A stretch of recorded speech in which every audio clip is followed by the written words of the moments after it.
હાલ hello hello hello hello hello hello hello hello hello hello hello hello હાલો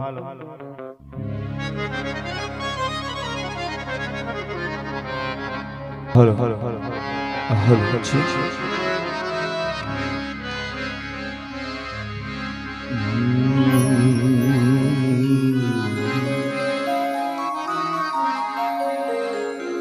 શ્રીમદ ભાગવત સપ્તાહનો આજે પવિત્ર દ્વિતીય દિવસ એટલે કે બીજો દિવસ સર્વને ભાવભર્યું આમંત્રણ છે. બીજા દિવસની આ પવિત્ર ગાથાની શરૂઆત કરતા શ્રી હરિકીર્તન વ્રજ જન બાલ મુકુંદ રાધા રમણ હરે હરે રાધા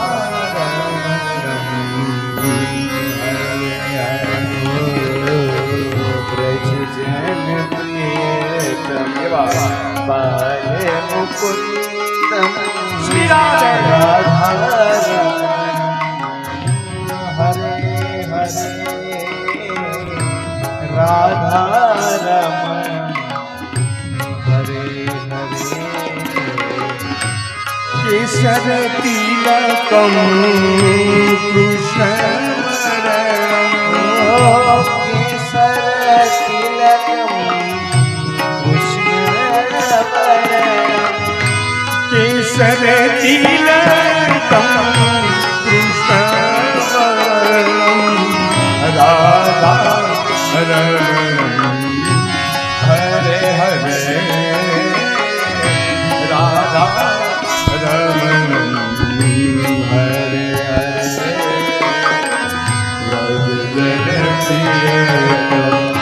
बाले मुकुंद राधा हरे हरे राधा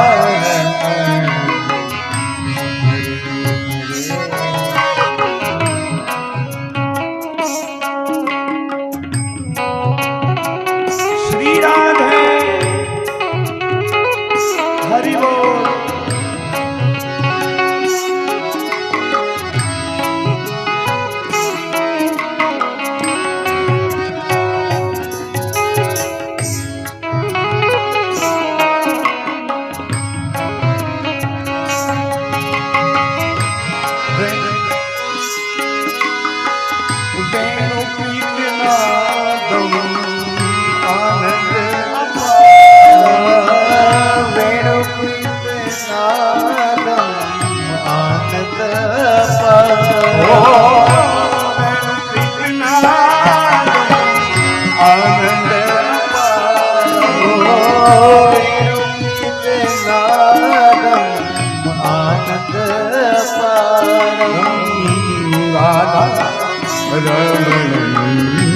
हरे हरे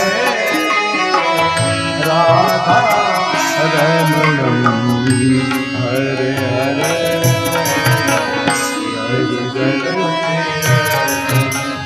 बाले मुकुंद श्री राधे राधा रमण हरे हरे राधा रमण हरे जय जय राधा रमण प्यारो राधा रमण श्री राधे राधा रमण प्यारो राधा रमण जय जय राधा रमण प्यारो राधा रमण जय जय राधा रमण प्यारो राधा रमण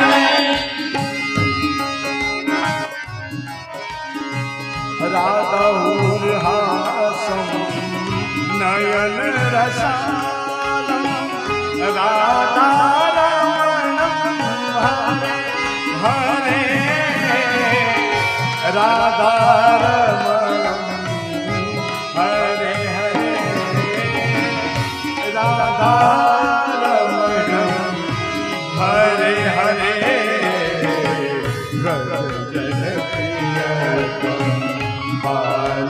मुकुंदम राधारमणम हरे हरे राधारमणम हरे श्री राधे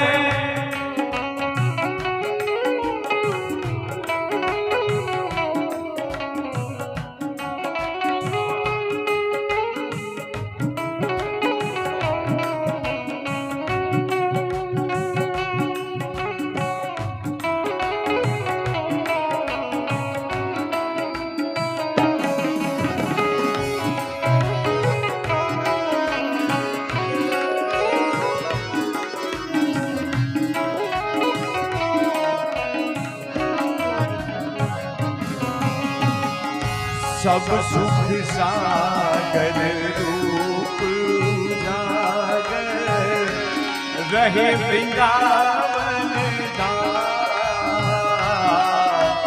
सब सुख सागर रूप जागर रहे वृंदावन धाम। रूप गोस्वामी प्रगट कियो जा रूप गोस्वामी प्रगट कियो जा राधा गोविंद माधव राम वृंदावन प्यारो वृंदावन श्री वृंदावन मेरो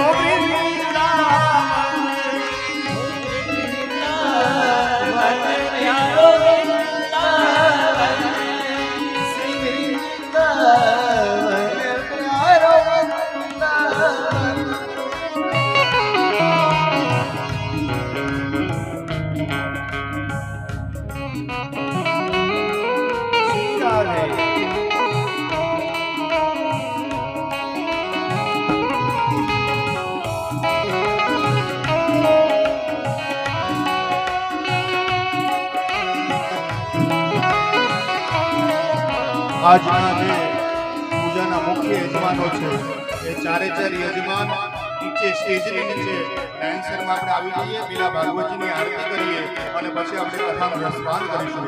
જે આજના મુખ્ય યજમાનો છે એ ચારે ચાર યજમાનો સ્ટેજની નીચે લાઈનમાં આવી જઈએ અને આપણે ભાગવતજીની આરતી કરીશું. શ્યામા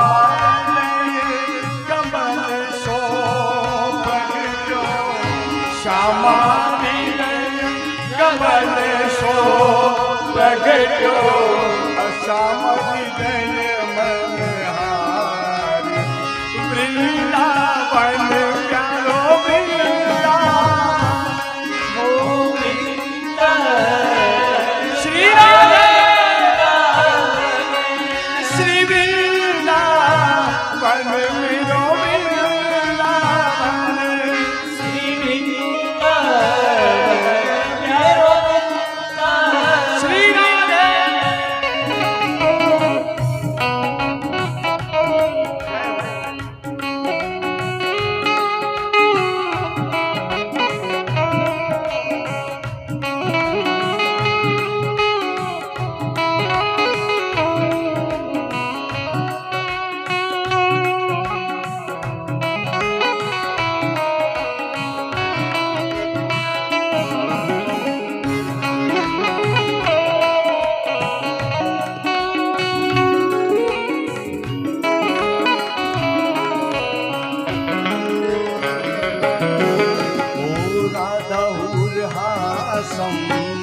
नयन रसालम राधारमणम हरे राधारमणम हरे हरे राधारमणम हरे हरे ब्रज जन प्रिय माले मुकुंदम राधारमणम हरे हरे राधारमणम हरे हरे.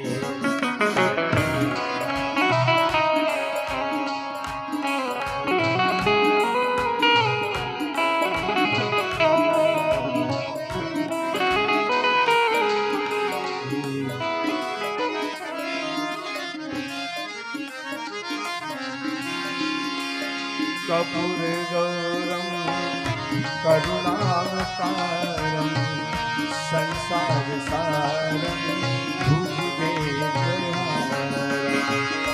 सदा वसन्तं हृदयान्विते भवं भवानी सहितं नमामि मङ्गलं भगवान् विष्णु मङ्गलं करुणध्वज मङ्गलं कुण्डलीकाक्ष मङ्गलाय तनोहरि सर्वमङ्गलमाङ्गल्ये शिवे सर्वार्थसाधिके शरणे त्र्यम्बके गौरी नारायणी नमोस्तुते नारायणी नमोस्तुते नारायणी नमोस्तुते।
हेलो बोलो भागवत भगवान की रामचंद्र भगवान की जय कृष्ण कन्हैया लाल की जय।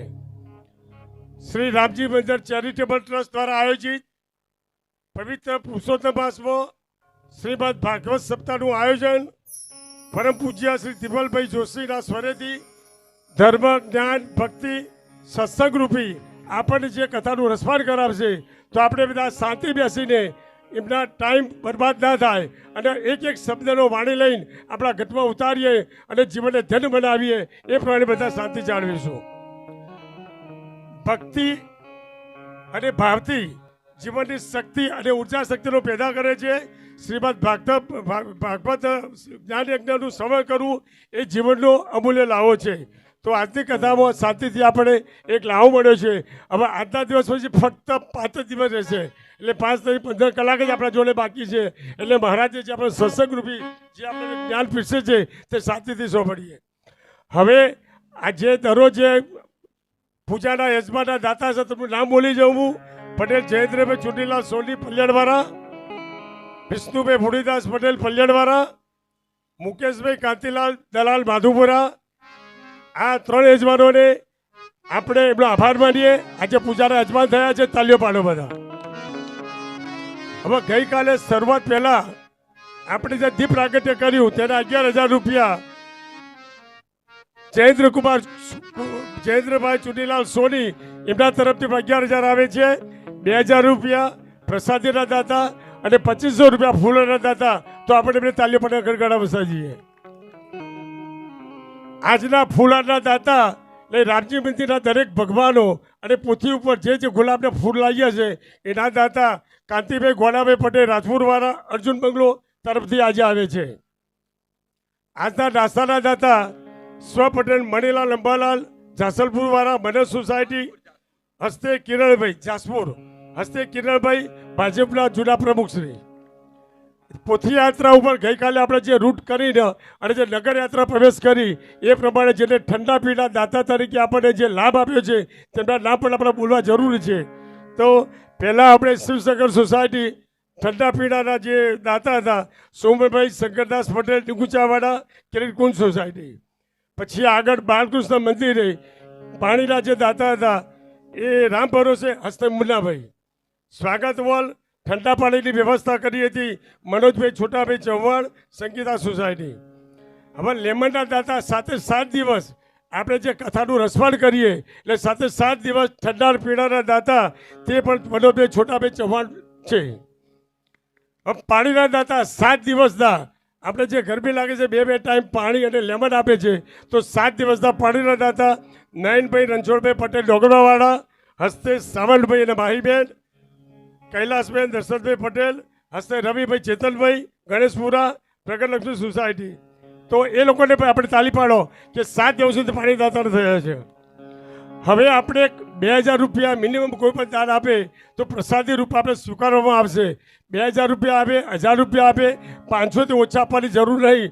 જે કોઈને દાન આપવું હોય તો રસિકભાઈ પ્રકાશભાઈનો ગમે તેનો કોન્ટેક્ટ કરે, કો તો આપણે જે ટીમ બનાવી છે એ લોકોનો કોન્ટેક્ટ કરે. હવે આવતીકાલ ભુજના જે નાસ્તાના દાતા સ્વ પટેલ, જ્યાં રામજી મંદિર બનાવીને આપણે રાત દિવસ જેની મહેનત કરી છે એવા સ્વ કેશવલાલ મોતીલાલ મંગલાલ પટેલ પરિવાર ધનપુરાવાળા પ્રગટ ઘનશ્યામ સોસાયટી તેમના તરફથી નાસ્તો આવતીકાલનો છે. પૂજાના યજમાન દશરથભાઈ અંબાલાલ પટેલ નિગુચાવાળા સંગીતી સોસાયટી. એટલે આવતીકાલે 3 પૂજાના દાતા લેવાના છે. ફક્ત એક જ છે, કોઈ પણ જો લાભ લેવો હોય તો બીજા નામ લખવા પ્રયત્ન કરશો. આવતીકાલ ફૂલાના દાતા હસમુભાઈ નટવરલાલ પટેલ ગુભાસણવાળા, અંબાલાલભાઈ વિજયનગર સોસાયટી આવતીકાલે નિગુચાવાળા પૂજાના દાતા. હવે શ્રીમદ ભાગવત કથા નિમિત્તે આવેલા દાતાઓની વિગત આપણે એ લોકોને પણ યાદ કરવી જરૂરી છે. તો 5000 રૂપિયા પટેલ નીલમબેન રીતેન્દ્રભાઈ પટેલ રાજપુર 6 વિજયનગર સોસાયટી, 15000 પટેલ બાહુભાઈ સદાભાઈ પટેલ હરદ્વાર સોસાયટી, 2000 રૂપિયા મધુબેન દશરથભાઈ પટેલ નિગુચાવાળા સંગીતા સોસાયટી, 5000 રૂપિયા રહીબેન માણેકલાલ પટેલ નિગુચાવાળા 9 કાશી વિશ્વનાથ સોસાયટી, 11000 રૂપિયા કાંતાબેન પ્રભુદાસ સોમદાસ રાજપુરવાળા હિમાસુ સોસાયટી તેમના તરફથી પણ દાન આવેલું છે. હવે આ પછી કોઈ પણ 2000 રૂપિયા મનોજકુમાર ગીતલાલ પટેલ ઊંઝાવાળા તેમના તરફથી આવે છે. મંજુલાબેન મનોજકુમાર પટેલ.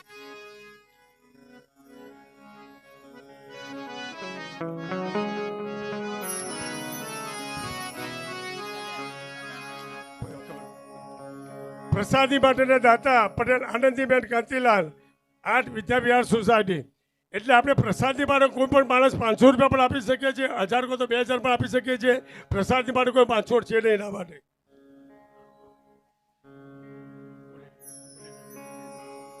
2000 રૂપિયા પ્રસાદી માટે પટેલ આનંદીબેન કાંતિલાલ વિદ્યાવિહાર સોસાયટી.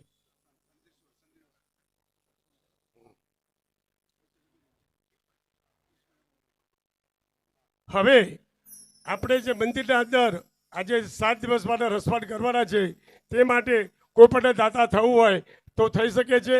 હું તેના નામ જાહેર કરું. આપણે જે મંદિર લાઇટિંગ ડેકોરેશન કરેલું છે, મંદિર આખું સુશોભન કરેલું છે, તેના પર દાતા થવું હોય તો થઈ શકે છે. તો મંદિર લાઇટિંગ ડેકોરેશનના દાતા, પછી સાઉન્ડ જે આપણે સોંપડી શકીએ છીએ તો સાઉન્ડના દાતા પણ થઈ શકે છે. ફૂલાના દાતા, મંદિરના અંદર બધા ભગવાનો પ્લસ વત્તા પોથી ઉપર કે યજમાનો જે પૂજા કરતા હોય એ ફૂલાના દાતા પણ થઈ શકે છે. પછી આપણે જે લાઈવ પ્રસારણ, ગઈકાલે મારા ઉપર અમેરિકાથી 4 જેટલા ફોન આવ્યા હતા કે જયંતિભાઈ સરસ કથા ચાલે છે, તો એ લોકોને પણ આપણે તાલીઓ પાડો.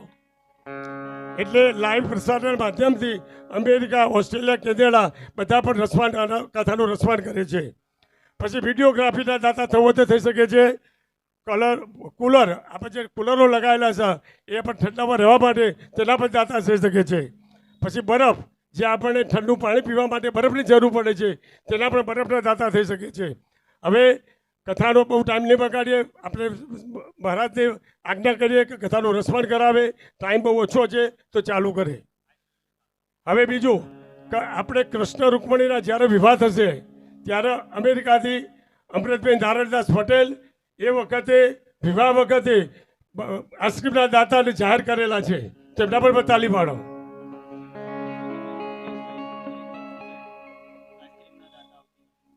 ઓકે, આવતીકાલના દાતા પટેલ ભગવતીબેન મુકેશભાઈ પટેલ 20 હરિદ્વાર સોસાયટી રાણી અમદાવાદ રાજપુરવાળા.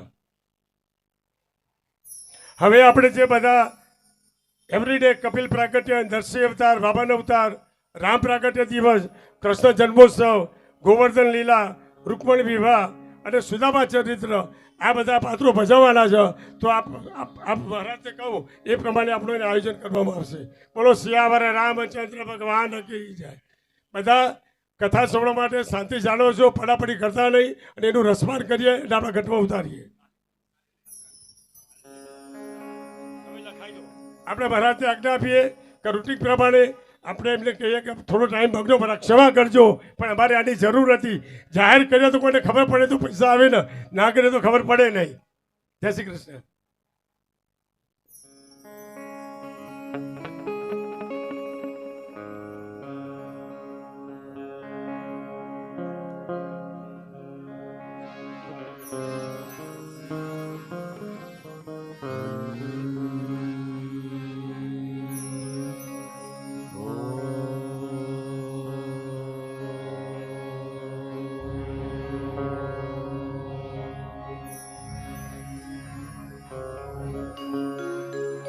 वक्रतुण्ड महाकाय सूर्यकोटि समप्रभ निर्विघ्नं कुरु मे देवा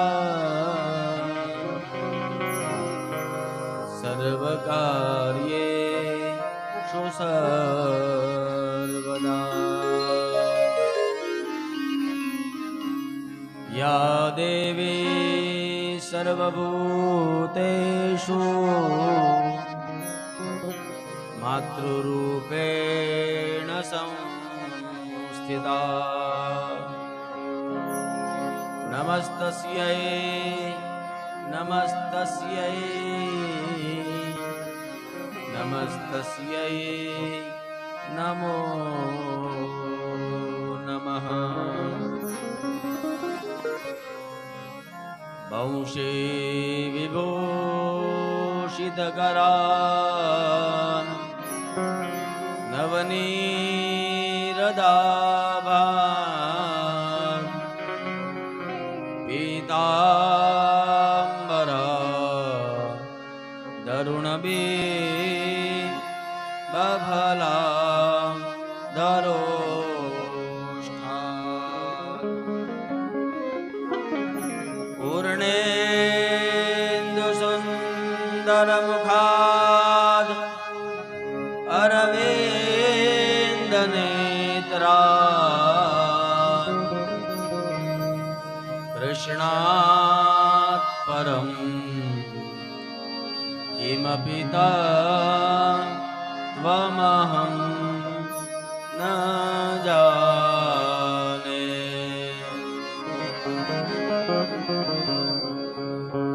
योऽन्तः प्रविश्य मम वाचमिमां प्रसुप्ता संजीव यत्यखिलशा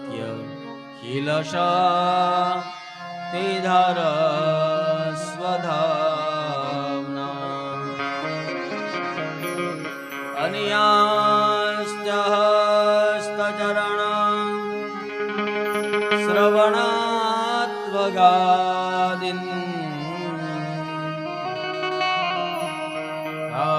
प्राणान्नमो भगवते पुरुषाय तुभ्यं.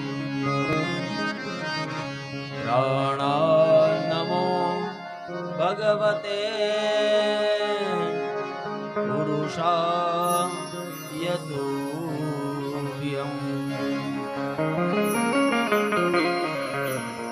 श्री राम जय राम जय जय राम जय जय राम जय जय राम. श्री राम जय राम जय जय राम जय जय राम जय जय राम.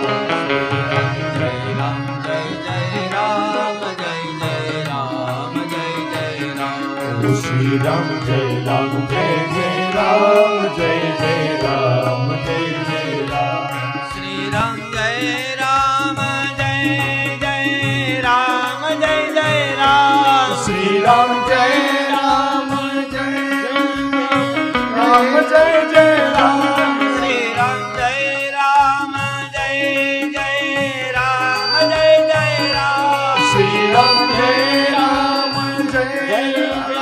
રામ જય જય રામ શ્રી રામ જય રામ જય જય રામ જય જય રામ શ્રી રામ જય રામ જય જય રામ જય જય રામ શ્રી રામ જય રામ જય જય રામ જય જય રામ શ્રી રામ જય રામ જય જય રામ જય જય રામ જય જય રામ શ્રી રામ જય રામ જય જય રામ જય જય રામ જય જય રામ ઓ શ્રી રામ જય રામ જય જય રામ જય જય રામ જય જય રામ શ્રી રામ જય રામ જય જય રામ જય જય રામ જય જય રામ શ્રી રામ જય રામ જય જય રામ જય જય રામ જય જય રામ શ્રી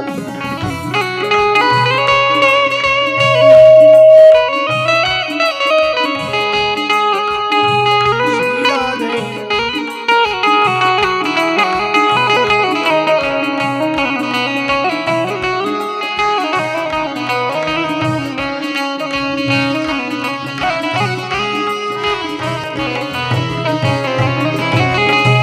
શ્રી રામ જય રામ જય જય રામ જય જય રામ શ્રી રામ જય રામ જય જય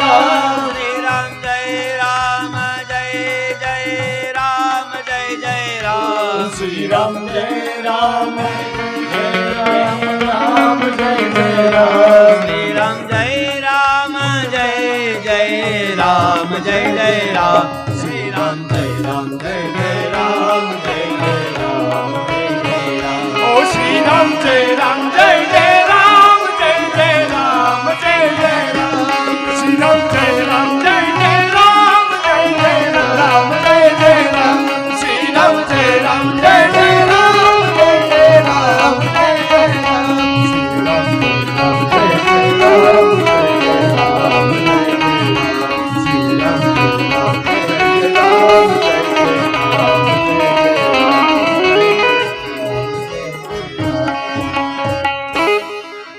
જય રામ જય જય રામ જય જય રામ કૃષ્ણ કનૈયા લાલ કી જય ભાગવત ભગવાન કી જય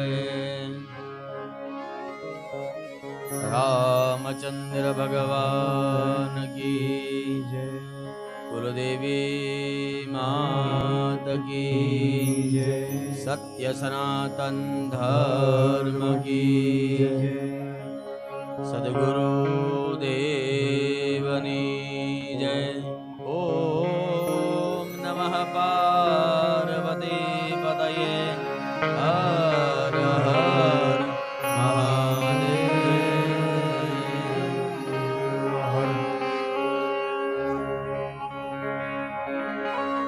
करारविन्दे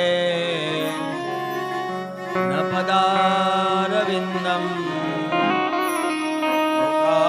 मुखारविन्दे विनिवेशयन्त पटश उपेशयानं वरकुण्डं मनसास्मरामि कृष्ण गोविन्द हरे मुरारी हे नाथ नारायण वासुदेव जिहवे विवस्वान् मृत में देव गोविंद दामोदर माधवेति गोविन्द दामोदर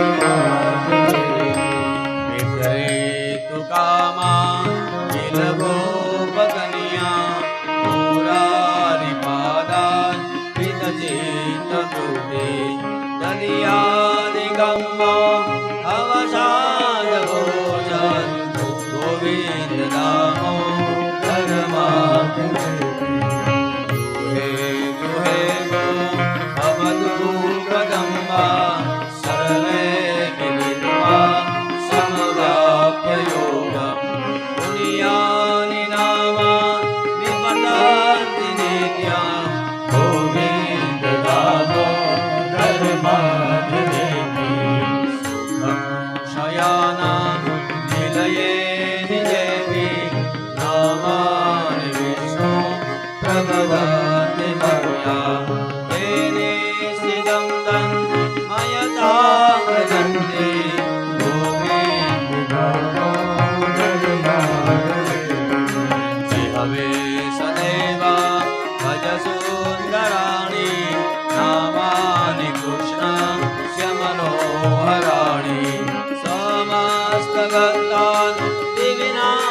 નાની ગોવિંદ દામોદર સુખાવસાને ઇદમેવ સારમ દુઃખાવસાને ઇદમેવ ધેયમ દેહાવસાને ઇદમેવ જાપ્યમ ગોવિંદ દામોદર શ્રી કૃષ્ણ રાધા વર ગોકુલેશ ગોપાલ ગોવર્ધનનાથ વિષ્ણુ હવે વિવસ્વા નૃતમેક દેવ ગોવિંદ દામોદર હવે રસજ્ઞે મધુર પ્રિયાત્વં સત્યમિદં ત્વાં પરમં વદામિ આવર્ણયેષાં મધુરાક્ષરાણિ ગોવિંદ દામોદર માધવેતિ ત્વામેવ યાચે મમ દેહિ દિવ્યે સમાગતેરં નદરે કૃતાંતે વક્તવ્યમેવં મધુરાભક્ત્યા ગોવિંદ દામોદર માધવેતિ ગોવિંદ દામોદર માધવેતિ ગોવિંદ દામોદર માધવેતિ યમ પ્રવ્રજन्तमनुपेतमपेतकृत्यम् द्वैपायनो विरहका वराजुहाव उदरेति तन्मयतया तर्वोऽपि नेदु स्तं सर्वभूतहृदयं मुनिमानतोऽस्मि नमोऽस्तु ते व्यासविशालबुद्धे फुल्लारविन्दायतवक्त्रनेत्र येन त्वया भारततैलपूर्णा प्रज्वालितो ज्ञान मया प्रदीपः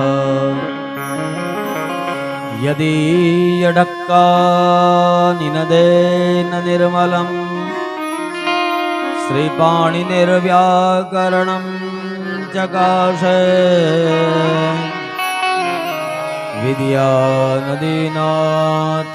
विद्यानदीनाथमनाथनाथं तं सोमनाथं शिवमानतोऽस्मि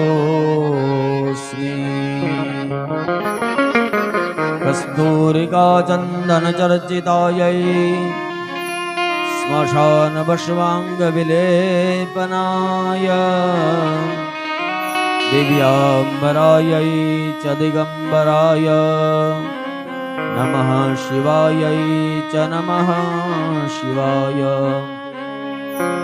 ओंकारबिन्दुसंयुक्तं नित्यं ध्यायन्ति योगिनः कामदं मोक्षदं चैव ओंकाराय नमो नमः मनोरथो मदीयोऽयं सफलः सर्वथा त्वया निर्विघ्नेनैव कर्तव्यो दासोऽहं तव केशव प्रभोर्नन्दकुमारो मे स्वामिनी वृषभानुजा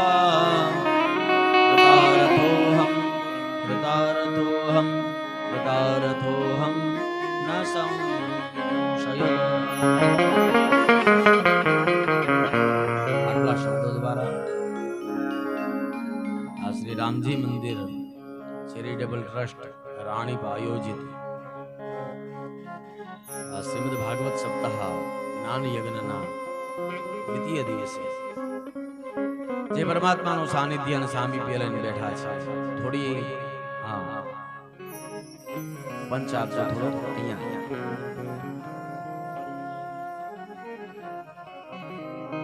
જે ભગવાનનું જે ઈષ્ટનું સાનિધ્ય અને સામીપ્ય લઈને બેઠા છે જેના ગુણગાન ગાવા માટે આપણે સૌ ભેગા થયા છે પરમાત્મા ભગવાન કૃષ્ણના વાંગમય સ્વરૂપ એવા શ્રીમદ ભાગવત મહાપુરાણના ચરણમાં પ્રણામ કરું. આ મંદિરમાં બિરાજિત ભગવાનના દરેક સ્વરૂપોને પ્રણામ કરું, જેના ખોળામાં બેસીને આપણને આ લાભ મળી રહ્યો છે. થોડો અવાજ આવે.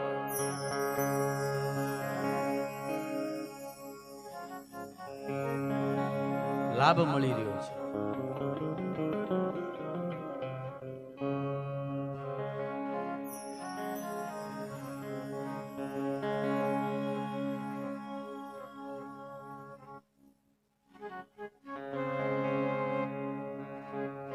ભૂદેવોના ચરણોમાં પ્રણામ કરું.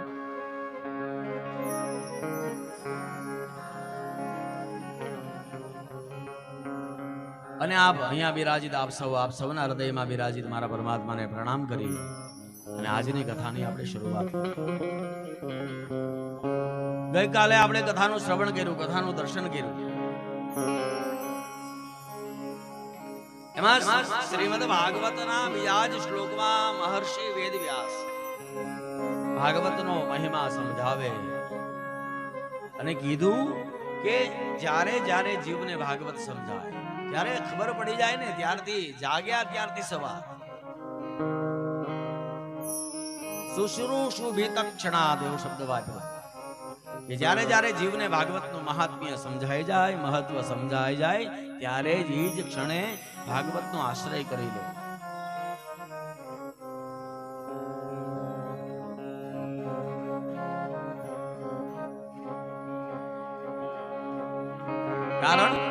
કારણ માત્ર એટલું કે આપણી પાસે બધું છે, આજના માનવ પાસે સમય નથી. અત્યારે માણસ એવું વિચારે કે હજી તો વાર છે ને. ઘણા તો એમ વિચારે કે આ કથા સાંભળવી ને એ તો વડીલોનું કામ.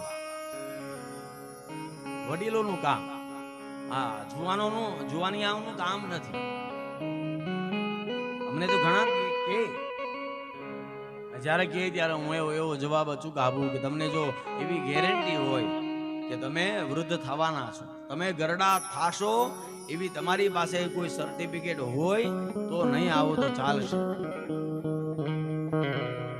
જો ખબર નથી કે આપણે ગરડા થાશું કે નહીં, તો પછી કથા જ્યારે જ્યારે મળે ત્યારે કથાનો આશ્રય કરી લેવો. કથા જીવનમાં અભયત્વની પ્રાપ્તિ કરાવે. સત્સંગ આપણે અહીંયા દર શનિવાર અને લગભગ હું ભૂલતો ન હોઉં તો મંગળવાર સુંદરકાંડ ના પાડતા. આમાંથી ઘણાને સુંદરકાંડ આવડતો હશે. સુંદરકાંડમાં એક ચોપાઈ એક દોહો છે કે તાત સ્વર્ગ અપવર્ગ સુખ હરિયતુલા એક અંગ તુલનતાહી સકલ મિલી જો સુખ લવ સતસંગ. એક ત્રાજવું લેવામાં આવે અને એક ત્રાજવાના એક પલડામાં સ્વર્ગ અને અપવર્ગનું સુખ મૂકવામાં આવે અને બીજા ત્રાજવામાં લવ એટલે સમયનું માપ.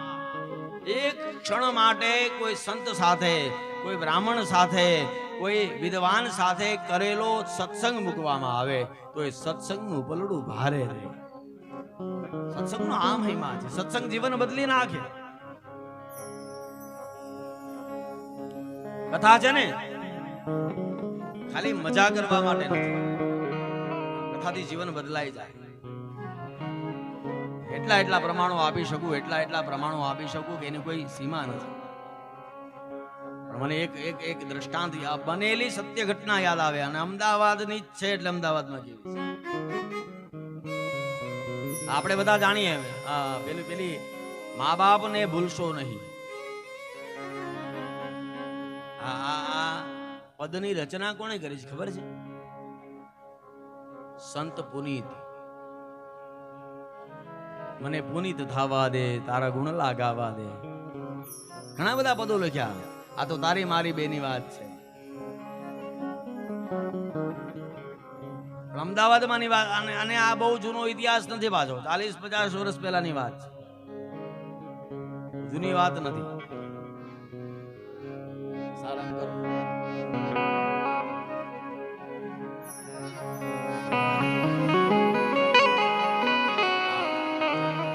હજી યુવાની પૂરી નથી થઈ અને સંત પુનિત સંત બન્યા નથી. એમના જીવનમાં એકવાર ઘટના એવી ઘટી કે એ બીમાર પડ્યા, અને બીમાર પડ્યા એટલે દવાખાને ગયા. બધા રિપોર્ટો કઢાવ્યા અને રિપોર્ટ લઈને દવાખાના ડોક્ટર પાસે ગયા અને ડોક્ટરે રિપોર્ટ જોઈ અને તરત કહી દીધું કે તમને ક્ષય રોગ છે. આ એ સમયની વાત છે જ્યારે ક્ષય રોગ અસાધ્ય રોગ ગણાતો, જેને આપણે ટીબી કહીએ.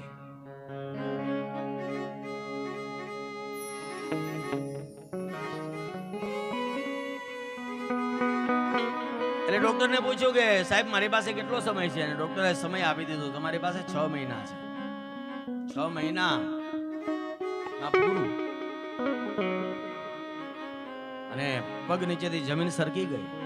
આ જેને ડોક્ટરે કહી દીધું કે તમે 6 જ મહિના જીવશો, એની શું હાલત થાય. આ નિરાશ ચહેરે, દવા તો ઘણી બધી આવી, પણ ખબર છે કે આ દવા લઈશ તો ગુજરી જવાનું. દવા લઈ, આ ફાઇલ લઈ અને નીકળ્યા. પણ જ્યાં જ્યાં ઘર હતું ને, ત્યાં ઘર જવાના રસ્તા પર આવી રીતે એક મંદિર, દેવાલય, બાજુમાંથી જ રસ્તો, અને એ રસ્તા પરથી જ્યારે એ પસાર થયા ત્યારે મંદિરમાં કથા ચાલે ને બરાબર એ જ સમયે કથાકારના મુખમાંથી શબ્દો નીકળ્યા, રામ નામની ઔષધિ હરી નીતિ સે ખાય, અંગ પીડા ઉપજે નહીં, એને ભવરોગ મટી જાય. આ રામ નામની ઔષધિ ખરી નીતિ સે ખાય, એને અંગ પીડા ઉપજે. આ શબ્દો કાનમાં ગયા અને ઘરે આવી ઈ ફાઇલ અને દવાનો ઈ થેલી આખી માળિયા પર ચડાવી દીધી. જો રામ નામમાં આટલી બધી તાકાત હોય તો મારે રામ નામની સહારો લેવો જોઈએ. ને પછી આ સંત પુનિત 6 મહિના સુધી રામ નામમાં લીન બન્યા, અને 6 મહિના વીત્યા એટલે પુનઃ પાછા દવાખાને જઈ અને રિપોર્ટ કઢાવ્યા, અને રિપોર્ટ જોઈને ડોક્ટરે કીધું કે તમને કાંઈ નથી. આ બનેલી સત્ય હકીકત. સત્સંગ શું ન કરી શકે? આ માણસના હાથની વાત આપણે બધું ન કરી શકીએ. ઘણી ઘણી વસ્તુ આપણા માટે અસંભવ હોય, પણ જે આપણા માટે અસંભવ છે એ સત્સંગમાં તાકાત છે, બધું થાય. ઈશ્વરને પણ રાજી કરવાની તાકાત સત્સંગમાં છે. એટલા માટે અહીંયા વ્યાસે કીધું શુશ્રૂષુભી દક્ષણા, જેટલું થઈ શકે એટલો સત્સંગ કરવો, બહુ મોટો મહિમા. એક ઘડી આધી ઘડી आधि में बुनियाद, तुलसी संगत साधु की, मिटे कोटि उपरा. एक घड़ी થાય તો ભલે, અડધી ઘડી થાય તો ભલે, જેટલો સમય આપણને સત્સંગમાં મળ્યો એટલો સમય આપણો. તો રામાયણનું વંદના, ભાગવતજીની વંદના કરી. એક જ શ્લોકમાં ભાગવતની વંદના કરી વ્યાસજી. ગોસ્વામીજીએ રામચરિતમાનસમાં ભીમપલાશ ગોસ્વામીજીએ રામચરિતમાનસમાં કેટલી કેટલી વંદના કરી.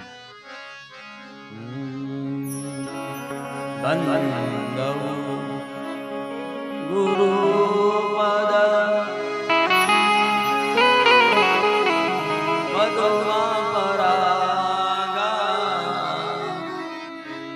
સુરુચિ સુવાસ સરસ અનુરાગા.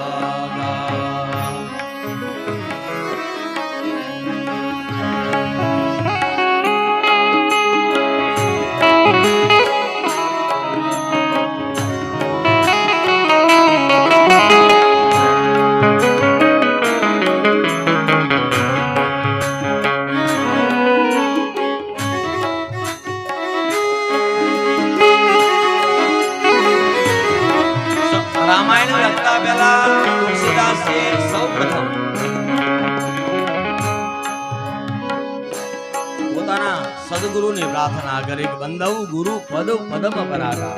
હું મારા સદગુરુને પ્રણામ કરું છું. ખાલી સદગુરુને પ્રણામ કરવું એમ નહીં, હું મારા સદગુરુના ચરણને પ્રણામ કરું છું. અને સદગુરુના ચરણને કમળ કીધા. શું કીધા? મારા ગુરુના ચરણ મારા માથે કમળ છે, અને કમળ પર જે રજકણ જામેલી હોય ને એને સાહિત્યની ભાષામાં પરાગ કહેવાય.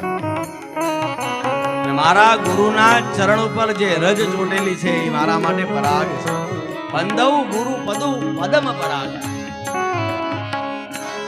અને સદગુરુની જીવનમાં એકવાર કૃપા થઈ જાય તો આપણા જીવનમાં 4 વસ્તુ મળે. શું થાય? પહેલું, સદગુરુની કૃપા થઈ જાય તો સુરુચિ, આપણી રુચિ સુધરી જાય. હા, આપણને આપણા કુસંગ છૂટી જાય. આપણે કુસંગ છોડવાનો પડે. આપણી કુટેવું હોય ને, કુટેવું એને આપણે છોડવી ન પડે. એ કુટેવું આપણને છોડી દે. પણ ક્યારે સદગુરુની કૃપા થાય ત્યારે.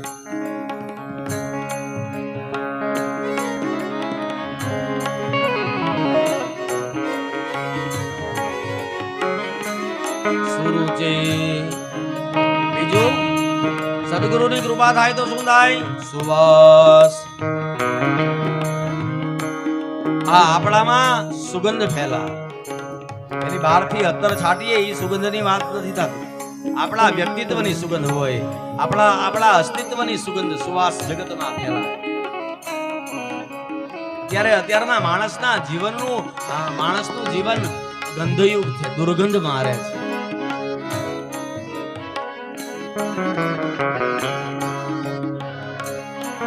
આપણા જીવનમાં સુવાસ ફેલાય. આ એક નાનકડા ઓરડામાં ભાઈ વિસલ વાગે છે. ક્યાં વાગે છે? તપાસ કરો.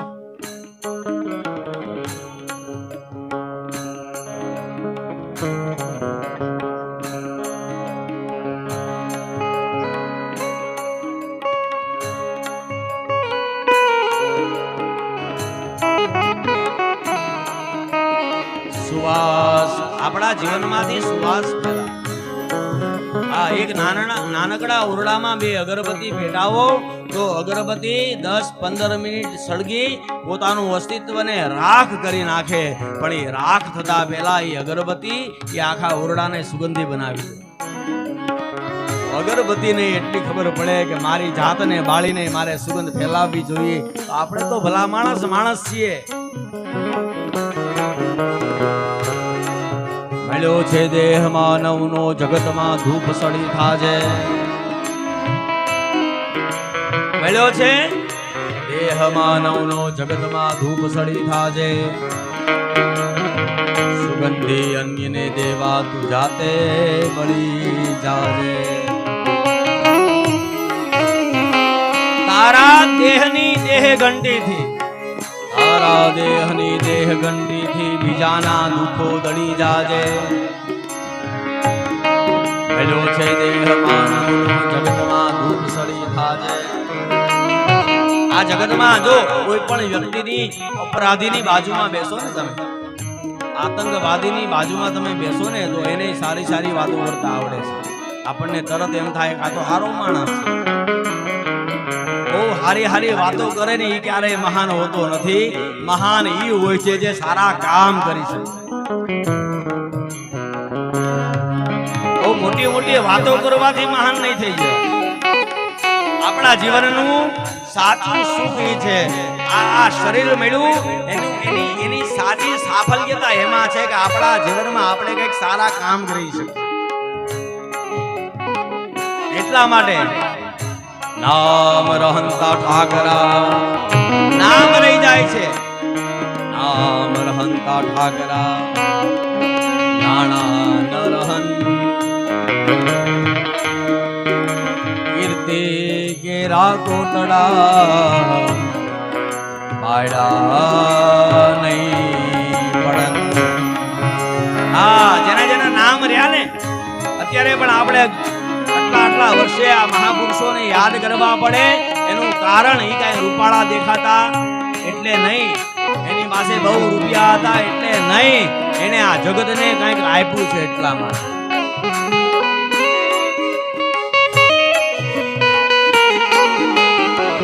વંદવ ગુરુ પદ પદ્મ પરાગા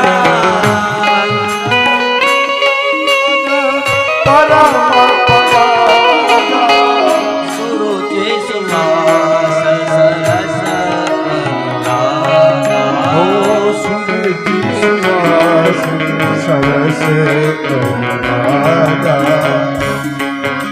આપણા સદગુરુની આપણા પર કૃપા થાય તો પહેલું આપણા જીવનમાં શું આવે? સુરુચિ. આપણી રુચિ સુધરી જાય, આપણને સારું સારું ગમે. બીજું આપણા જીવનમાં સુવાસ ફેલાય, આપણને સત્કર્મ કરવાની પ્રેરણા થાય. જો આ ટ્રસ્ટી મંડળના દરેક સભ્યોને હું એટલા માટે આજે વ્યાસપીઠ પરથી મને વંદન કરવાની ઈચ્છા થાય કે તમને આવો સારો વિચાર આવ્યો એ ધન્યવાદને પાત્ર છે.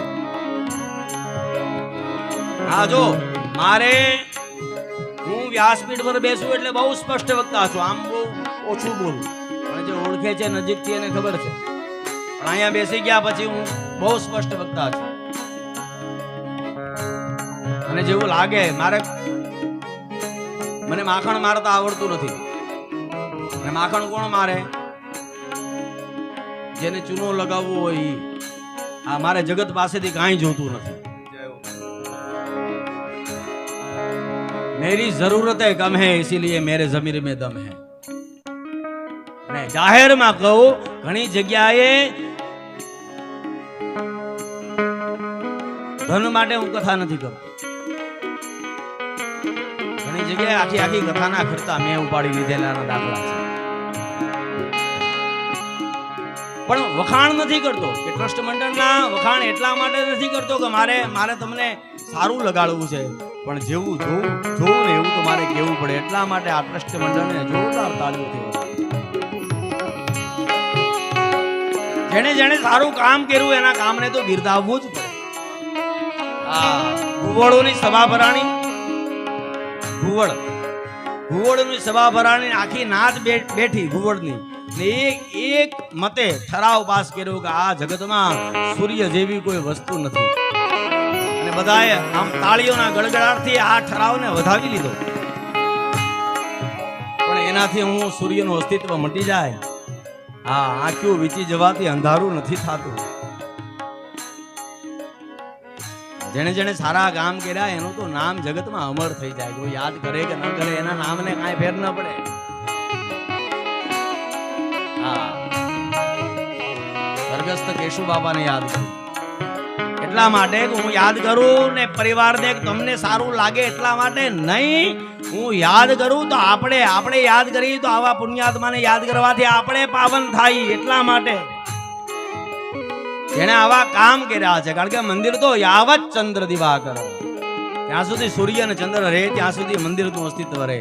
માણસ તો કેટલું જીવે? 50, 60, 70, 80 વર્ષ. એક દિવસ આપણે એ રસ્તે જવાનું છે. જેને કામ કર્યા છે એનું નામ અમર થઈ જાય.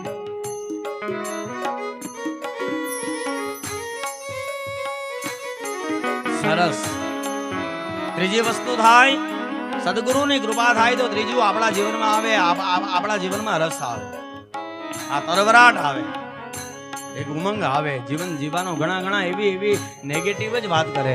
હા, બસ એના જીવનમાં એકલી નેગેટિવિટી ભરેલી હોય. ક્યાં બોલે નહીં ત્યાં સુધી સારું લાગે, બોલે એટલે સીધું નેગેટિવ. આ નબળું જ વિચારે. જો આપણા જીવનમાં નબળા વિચારો વધારે હોય તો ચેતી જાવ, કોઈ સદગુરુનું ચરણ સેવી લો, તમારી બધી નેગેટિવિટી કાઢી નાખશે. આ એક વસ્તુ વિચારો કે આ ભૂતકાળ આપણા હાથમાં નહોતો. જે થઈ ગયું એને આપણે બદલી શકવાના નથી, જે થવાનું છે એને આપણે રોકી શકવાના નથી. તો એની ચિંતામાં આપણે આજ શું કામ બગાડીએ? આજે તો મસ્તી છે ને, જીવન નથી, જંજાળ જીવન છે, જીવવા જેવું રે. ઈશ્વરે આટલું સારું સુંદર જીવન આપ્યું, મોજથી જીવી લેવાય સાહેબ. ચિંતા શું કામ કરવા? પણ જીવતા આવડે તો. એટલા માટે રસ. સરસ. બંધવ ગુરુ પદ પદુમ પરાગા બંધુ ગુરુ પદ પરમ પરાગા સુરુચિ સુવાસ સરસ અનુરાગો સુરુચિ સુવાસ સરસ અનુરાગા. સદગુરુની કૃપા થાય તો જીવનમાં ચોથી વસ્તુ મળે, એનું નામ છે અનુરાગ. આપણને જો હજી સુધી કોઈ ઈશ્વરમાં આપણો શરણાગતિનો ભાવ ન આવ્યો હોય તો આપણી ભક્તિ દ્રઢ બને. જેના જીવનમાં હજી ભક્તિનો પ્રાદુર્ભાવ નથી થયો એને કોઈ સદગુરુની સેવા કરવી જોઈએ. તો પહેલા પ્રણામ સદગુરુને કર્યા અને બીજા જ પ્રણામ ભૂદેવને એટલે બ્રાહ્મણોને કર્યા. બંધવ પ્રથમ મહીશુર ચરણા બંધુ પ્રથમ મહીસુર ચરણા મોહ જનિત સંશય સબ હરના મોહ જનિત સંશય સબ હરના મુદ મંગલમય સંત સમાજો અમુદ મંગલમય સંત સમાજુ જગ જંગમ તીરથ રાજુ ઓજો જસ જંગમ તીરથ જાસુ. બંધવ પ્રથમ મહીશુર ચરણ. મહી એટલે પૃથ્વી અને સુર એટલે દેવતા. આ જગતના આ પૃથ્વીના તો જો કોઈ ચાલતા કોઈ દેવતા હોય તો એ બ્રાહ્મણો છે. એટલા માટે બ્રાહ્મણોની પૂજા કરવી. કોઈ દેવતાનો અપરાધ કરીએ ને તો એ અપરાધમાંથી મુક્ત કરાવવા માટે બ્રાહ્મણ પાસે જવું પડે. પણ ભૂલમાં કોઈ બ્રાહ્મણનો અપરાધ થઈ જાય તો કોઈ દેવતા એ અપરાધમાંથી આપણને મુક્ત કરાવવા ન આવે. અને ભગવાનની ભક્તિની શરૂઆત જ બ્રાહ્મણ ભક્તિથી થાય. તમે ગમે એટલી ભગવાનની પૂજા કરો પણ કોઈ બ્રાહ્મણ પ્રત્યે તમને જો જ્યાં સુધી દ્વેષ હશે ત્યાં સુધી તમારી ભક્તિ પરિપક્વ નહીં બને. અને ત્યારબાદ સંત સમાજની વંદના કરી કે સાધુ સમાજ સંત સમાજ એ તીર્થરાજ પ્રયાગની સાથે ઉપમા કરી. આ હાલતું ચાલતું પ્રયાગ એટલે સાધુ સમાજ. કેટલાની વંદના કરી.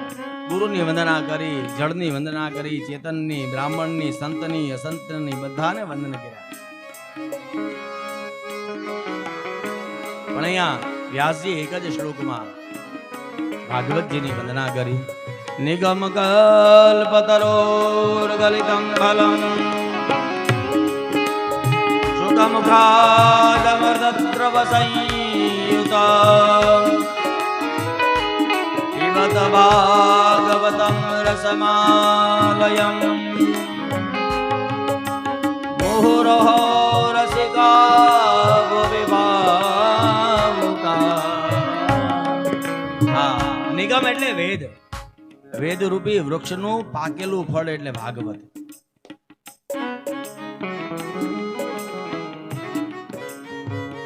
પાકેલું ફળ છે પણ આ ફળ કેવું છે? માત્ર રસરૂપ રસપૂર્ણ ફળ છે. આમાં માત્ર રસ જ છે.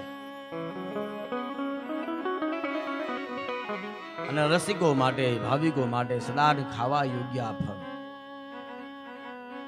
અને ત્યાર પછીના શ્લોકમાં વેદી વ્યાસજી આપણને કથામાં પ્રવેશ કરાવે.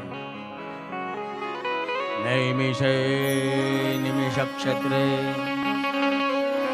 ઋષય શૌનકાદય સત્રમ સ્વર્ગાય લોકાય સહસ્ર સમમાસત. પાછા ગઈકાલની કથા યાદ કરો. નૈમિષારણ્યમાં કથા ચાલે ત્યાં લઈ ગયા પાછા. અને નૈમિષારણ્યમાં કથા ચાલે એમાં સુત પુરાણી કથા કરે છે. શૌનક આદિ ઋષિઓ કથા સાંભળે. એમાં ભાગવતનો એક સવાલ કરવામાં આવ્યો અને એ સવાલનો જવાબ આપતા સુત પુરાણીને 1000 વર્ષ લાગ્યા. આમાં લખ્યું છે જે મહિનામાં સવાલ કર્યો હતો એ મહિનો ફરીને 1000મી વાર આવ્યો. સહસ્ત્ર સમમાસત.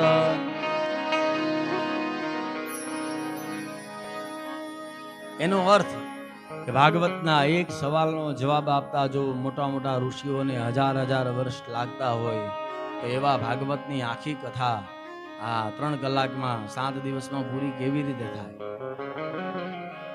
આ તો દરિયો છે અને આને કાંઠે બેસી આ ગંગા કિનારે જાવ ને પછી એનું માપ લેવા ન બેસાય કે ક્યાંથી આવીને કેટલી ઊંડી ક્યાં જાય છે. ડાયો માણસ એને કહેવાય કે એક સારો ઘાટ જોઈ સાકળ પકડીને 2 ડૂબકી મારી લે. આપણને આ ઘાટ મળ્યો 7 દિવસ. બાકી કથા તો અનંત, જો હરિ અનંત છે અને ભગવાનની કથાને અનંતા કીધી છે. હરિ અનંત હરિ કથા અનંતા કહી સુનહી બહુ વિધિ સબ સંતા. હરિ અનંત છે અને હરિની કથાને અનંતા કીધી છે. એનો પાર ન પામી શકાય.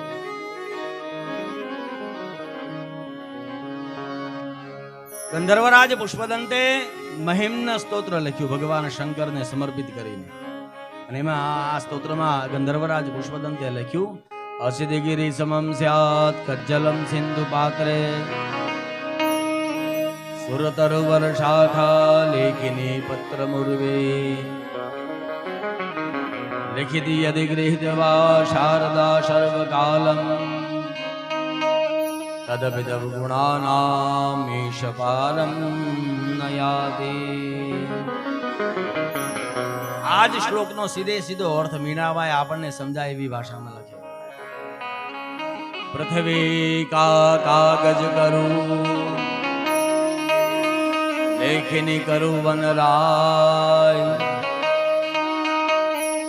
સાત સમંદર કી શાહી કરું હરિ ગુણ લિખ્યો ન જા. આ પૃથ્વી જેટલો મોટો કાગળ કરું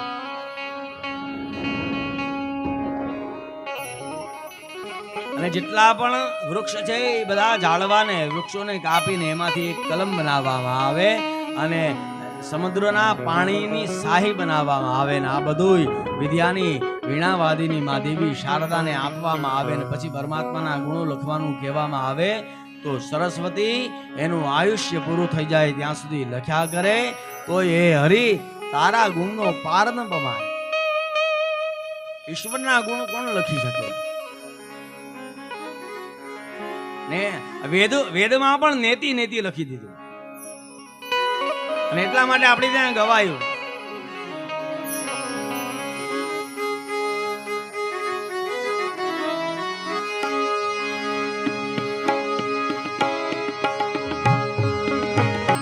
શરણે પડી માગો ઘડી રે ઘડી કષ્ટ કાપો દયા કરી શિવ દર્શન આપો. ઓ દયા કરી શિવ દર્શન આપો. હરિ અનંત હરિ કથા અનંતા. હરિ અનંત છે, હરિની કથા અનંતા છે. અહીંયા શૌનકજી દ્વારા સૂત પુરાણીની આગળ 6 પ્રશ્નો થયા છે. 6 સવાલ કર્યા અને આ 6 સવાલના જવાબમાં આ ભાગવતની કથા નીકળી છે. એમાંથી પહેલો સવાલ છે શૌનકજીનો કે માનવ માત્રનું કલ્યાણ શું કરવાથી? શું કરીએ તો માનવનું કલ્યાણ થાય? જો અહીંયા ખાલી સવાલનું લિસ્ટ છે. પેલા આપણે કેમ પરીક્ષા આપીએ ને, પેલા ખાલી પ્રશ્નો આવે ને પછી સીધા પ્રશ્ન. પહેલો પ્રશ્ન, માનવ માત્રનું કલ્યાણ શું કરવાથી? શું કરીએ તો કલ્યાણ? પહેલા તો આપણે પ્રશ્ન સમજવો પડે. કલ્યાણ કહેવાય કોને?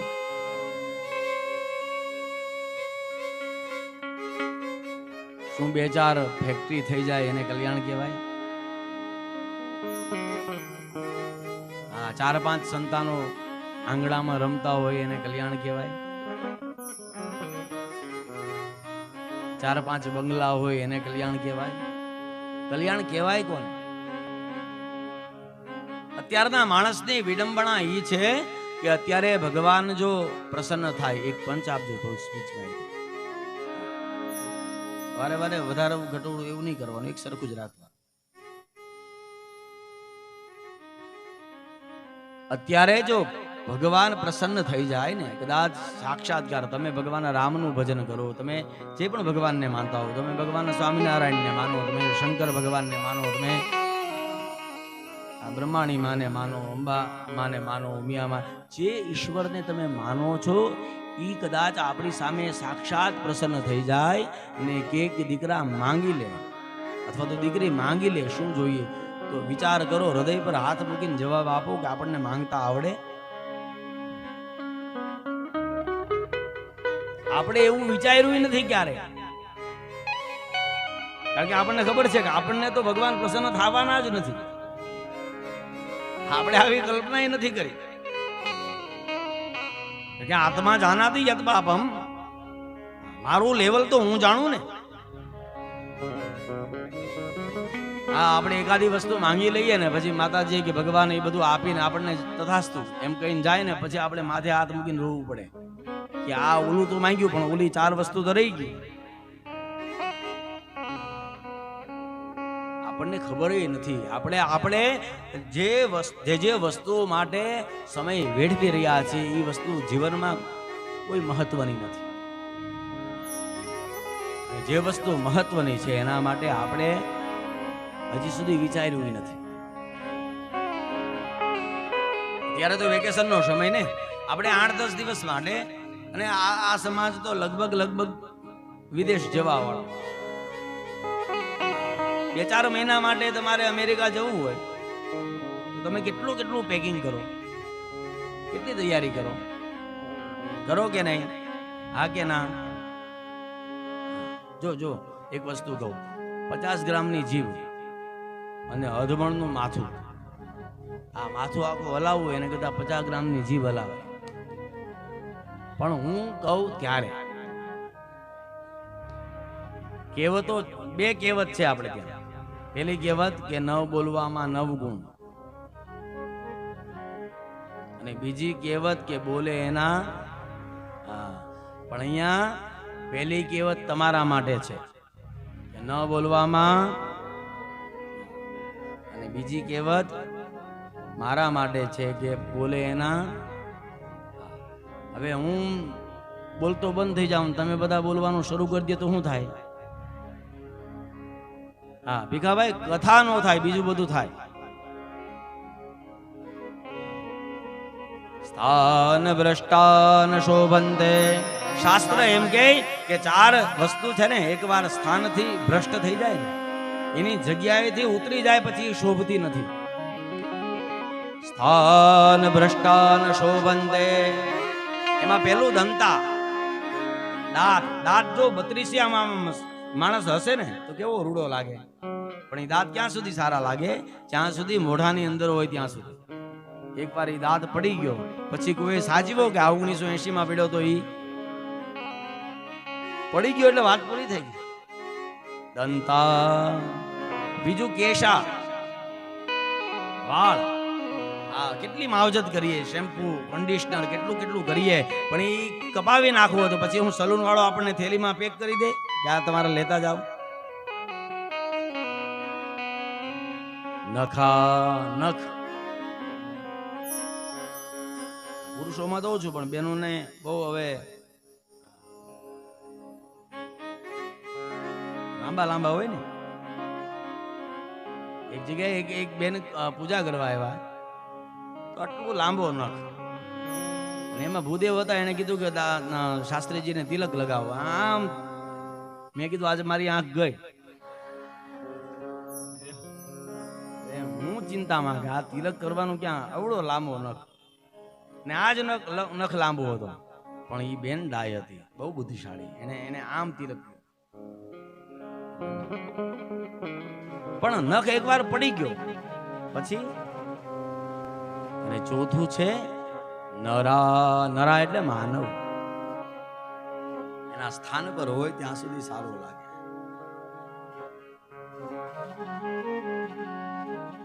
સ્થાન ભ્રષ્ટાન શોભંતે. તો કલ્યાણ શું છે? આપણે પ્રશ્ન સમજી રહ્યા છીએ કે હકીકતમાં કલ્યાણ શું કહેવાય, કઈ વસ્તુને કલ્યાણ કહેવાય. હું ઘણી વાર એમ કહું, જો માણસે છે ને, આપણે બહાર બહુ બોલ્યા, બીજાને બહુ સંભળાયું, પણ વાસ્તવિકતા આપણે ક્યારે આપણી સાથે વાત કરી? શું લોકો માટે જીવવા આવ્યા છો? તમારા અંતરાત્માને ક્યારે પૂછ્યું કે મને શું ગમે છે, મારે શું જોઈએ છે, મારે શું કરવું જોઈએ? પ્રત્યેક માનવે ક્યારેક ક્યારેક આટલા બધા વ્યસ્ત શેડ્યુલમાંથી પોતાના માટે થોડો સમય કાઢો, એકાંતમાં વિતાવો અને સ્વની સાથે સંવાદ કરો, પોતાની સાથે સંવાદ કરો અને કરવો જોઈએ. હું તો એમ કહું, દરેક વ્યક્તિએ સવારે ઊભા થઈ અને નાઈ ધોઈ તૈયાર થઈ અને ઘરમાં કાચ હોય ને, કાચની સામે ઊભું રહેવાનું અને પોતાની જાતને દેખાય ને કાચમાં 3 પ્રશ્નો કરવાના. એમાં પહેલો સવાલ કરવાનો કે હું કોણ છું, મેં કોણ હું. આપણને જે નામ આપ્યું છે એ તો આપણા કોઈ વડીલે આપ્યું છે ને આપણે 4, 5, 6 વર્ષના થયા પછી આપણને ખબર પડી કે આપણે ઠીક આ નામ આપું. જે નામથી આ શરીર ઓળખાય છે એ પરિચયની વાત નથી કરતો, હું એની વાત કરું છું. જરા ધ્યાન આપો. તમને કોઈને હાથ દુખે તો દવાખાને જઈને શું કહો તમે? હાથ દુખે છે, કોનો? મારો, એમ કહો ને. હા, મારો હાથ દુખે છે, એનો અર્થ કે આ હાથ મારી માલિકીનો છે, આ હાથનો હું ઓનર છું, પણ હું હાથ નથી. સમજાઈ ગયું? હવે આપણું માથું દુખતું હોય તો આપણે દવાખાને જઈને શું કહીએ? કોનું માથું દુખે છે? મારું માથું દુખે છે. એનો અર્થ કે આ માથું મારું છે, આ માથાનો હું માલિક છું, પણ હું માથું નથી. હું અને માથું બે અલગ છે. આપણું આખું શરીર દુખતું હોય તો આપણે શું કહીએ? મારું શરીર દુખે છે. એનો અર્થ કે આ શરીરનો હું માલિક છું, આ શરીર મારી માલિકીનો છે, પણ હું શરીર નથી. હવે આ હું કોણ એ જ શોધવાનું છે. હું એટલે આત્મા, હું એટલે પરમાત્મા, અહમ બ્રહ્માસ્મિ. પણ આ જેટલું સરળતાથી કહેવાય જાય એટલું સરળ સમજવું નથી. એના માટે અનેક જન્મો જ્ઞાનમય વિતાવવા પડે. તો પહેલો સવાલ, હું કોણ છું એ પૂછવો. બીજો સવાલ પૂછવો કે હું ક્યાંથી આવ્યો છું. આ એક વાત તો સ્પષ્ટ છે કે આપણને કોઈકે મોકલ્યા છે. પછી આપણે સમજીએ, માનીએ તોય ભલે, ન માનીએ તોય ભલે, પણ આપણને કોઈકે મોકલ્યા છે. ભગવાન જે ધારણ કરે ને એને અવતાર કહેવાય. એ પોતાની ઈચ્છાથી પોતાનું શરીર ધારણ કરે. માતા પિતા પણ એ જ નક્કી કરે, સ્થળ પણ એ જ નક્કી કરે. પણ માનવને આપણને જે જન્મ મળ્યો છે ને એમાં કોઈ ચોઈસ હોતી નથી. ભગવાને કાંઈ આપણને પૂછે નહીં ક્યાં જવું છે. અને જો ખરેખર પૂછવામાં આવે તો હૃદય પર હાથ મૂકીને કહો, શું તમે છો ન્યા હો? બધાને સારા ઘરે જન્મ લેવો છે.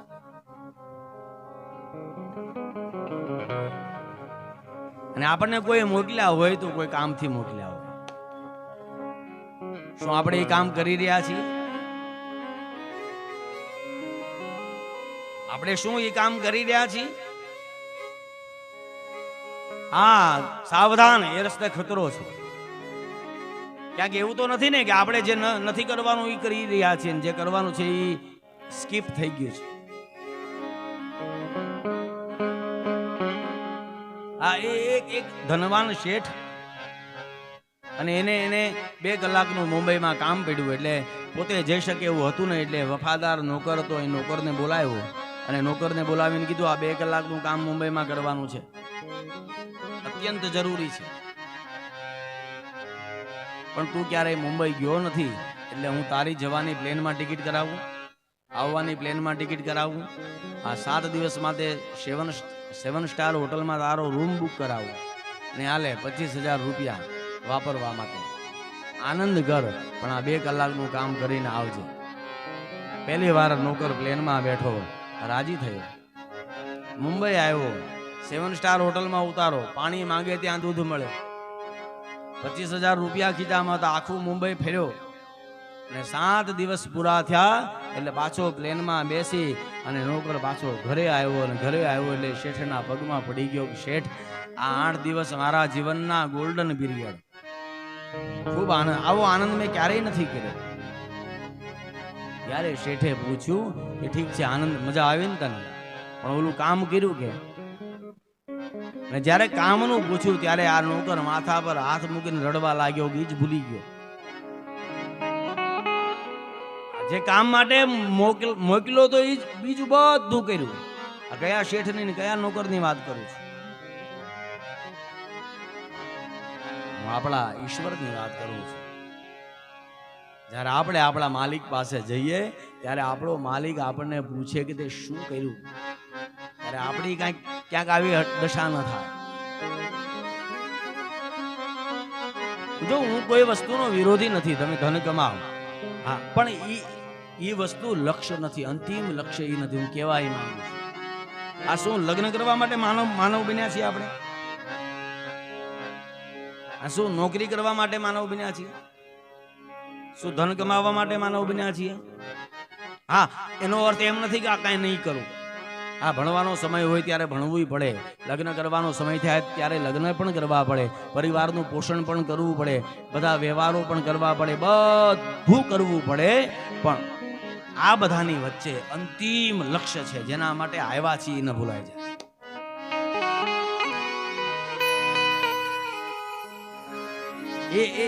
એક શેર કહું, बुनियाद पे तुरेत की, बुनियाद पे तुरेत की, एक मकान बना रहा है, क्या था तुझे कमाना, तू क्या कमा रहा है? આપણે શું કમાવા આવ્યા હતા ને શું કમાણી કરી રહ્યા છે?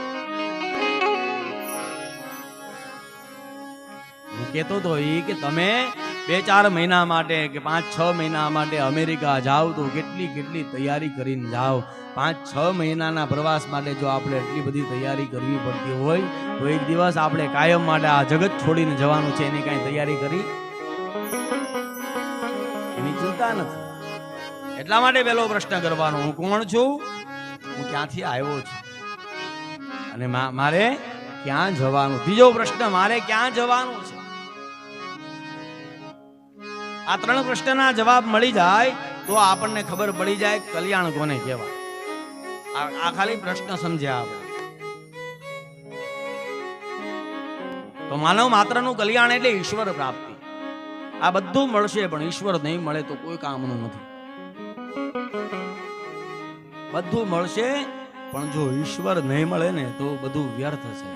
અને કાંઈ નહીં મળે પણ આપણને જો ઈશ્વર મળી જશે તો આ જન્મારો સફળ થઈ જશે.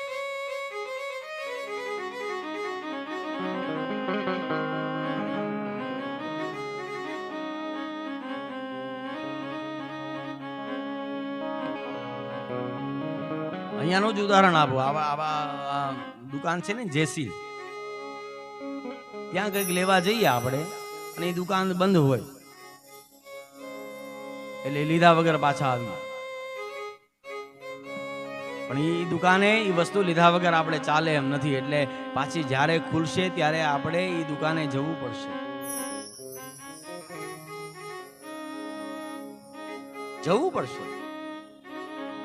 પણ અત્યારે તો લીધા વગર પાછા આવ્યા એટલે કોઈ ઘરે પૂછે કે કેમ, શું થયું, કેમ પાછા આવ્યા, તો આપણે શું કહીએ કે દુકાન બંધ છે, ખોટો ધક્કો થયો. એમ આ જગતમાં માનવ તરીકે આવ્યા છીએ તો મુક્તિ પ્રાપ્ત કરવા માટે, ભગવત પ્રાપ્તિ માટે આવ્યા છીએ. જો ભગવત પ્રાપ્તિ નહીં થાય તો એ બધાના આ જગતમાં ખોટા ધક્કા છે. એને પાછું અહીંયા આવવું જ પડશે. એટલા માટે આદ્ય ગુરુ શંકરાચાર્ય લખે પુનરપી જનનમ પુનરપી મરણમ પુનરપી જનની જઠરે શયનમ પુનરપી પુનરપી મરણમ પુનરપી જનની જઠરે શયનમ ઇહ સંસારે ખલુ દુષતારે કૃપયા પારે પાહી મોરારે.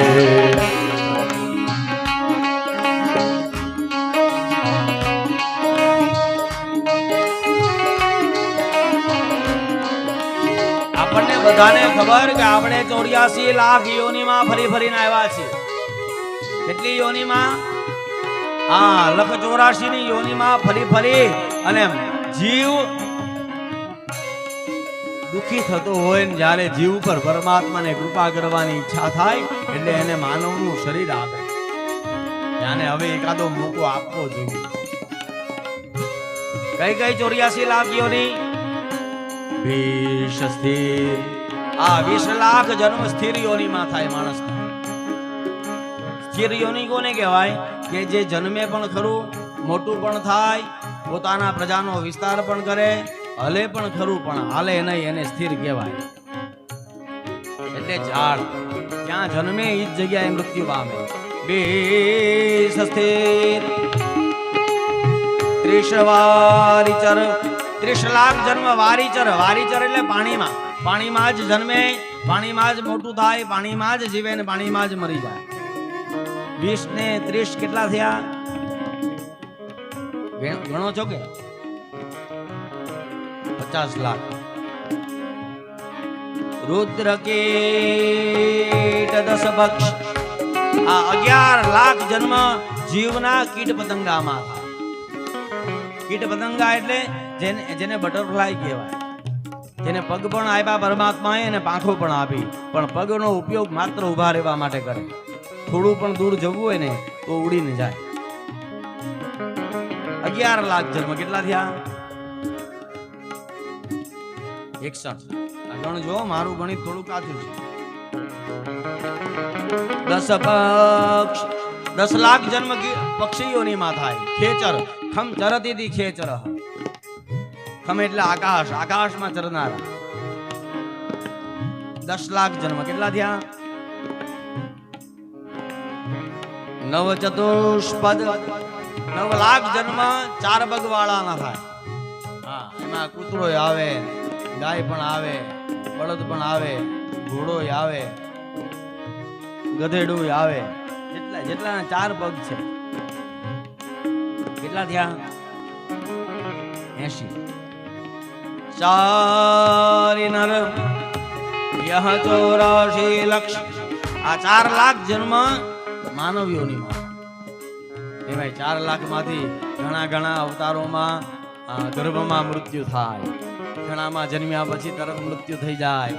ઘણામાં આંખ ન હોય, ઘણામાં જીભ ન હોય, ઘણામાં મગજ ન હોય. આ બધા એમાંથી સારા કેટલા? એટલા માટે આદ્ય ગુરુ શંકરાચાર્ય આપણને ટકોર કરે. આ વારંવાર જન્મવું ને વારંવાર માતાના ઉદરમાં જઈ વારંવાર જન્મવું, વારંવાર મૃત્યુ થવું, પાછી કોઈ બીજી માતાના ઉદરમાં જવું, પાછું મરવું. આ 84 લાખનું ચક્ર ચાલ્યા કરે. આ ચક્રમાંથી જો બહાર નીકળવું હોય તો એ જીવ પુનરપી જનનમ પુનરપી મરણમ પુનરપી જનની જઠરે શયનમ પુનરપી જનનમ પુનરપી મરણમ પુનરપી જનની જઠરે શયનમ ઇહ સંસારે ખલુ દુષતારે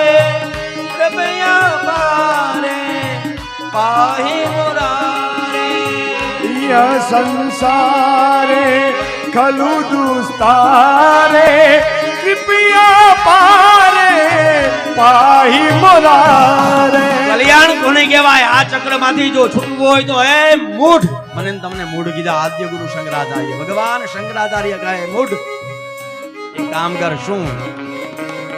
ભજ ગોવિંદમ ભજ ગોવિંદમ ગોવિંદમ ભજ મૂઢમતે. ભજ ગોવિંદમ ભજ ગોવિંદમ